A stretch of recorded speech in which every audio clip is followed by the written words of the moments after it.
Hi, good morning. Ano po bang messages ni God sa atin today from Mass? So number one, the heart of Christ symbolizes the divine and human love He has for us. Kasi feast ngayon ng Sacred Heart of Jesus, so in-explain ni Father na yung heart nga ni Christ na nakikita natin sa mga santo natin, sa mga pictures, sinsymbolize po talaga nun ang divine and human love na meron siya for us.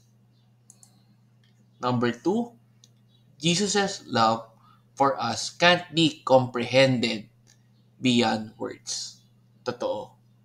Nag-sacrifice siya sa cross, namatay siya sa cross for us, to save us from our sins, and for our salvation. Kaya talagang hindi makakomprehend na kahit sino man ang kanyang pagmamahal sa atin.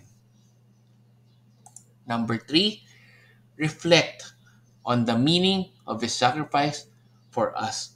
So, kapag meron tayong time, kapag meron tayong oras mag-isip, mag-reflect po tayo kung ano pa yung meaning ng pag-sacrifice ni Jesus for us. For me, syempre, is to save me from my sin, para talaga mapakita ng Diyos ang talagang perfect love of service to others, as well as talagang para lahat tayo magkaroon ng chance na makarating rin sa heaven and makasama siya and to have eternal life.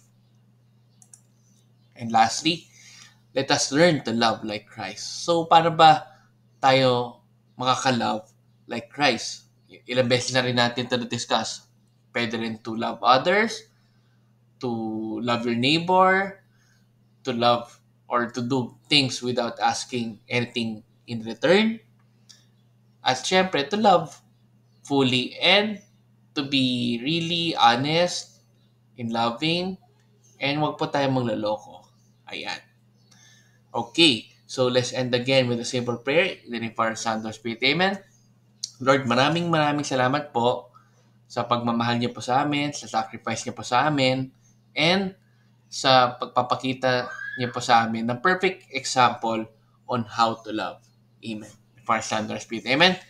Good morning po sa inyo. Have a great weekend. Sana po makapagpahinga kayo with your families. God bless. And let's end again with our simple Thanksgiving Daily prayer. Thank you prayer.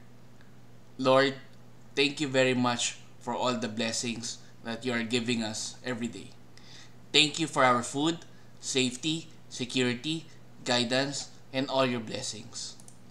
Please avoid us getting sick from all illnesses and forgive us for all our sins. Lord, I pray that all our hopes and dreams will come true in your own time. Again, Lord, thank you for all the blessings that you have given us. Amen.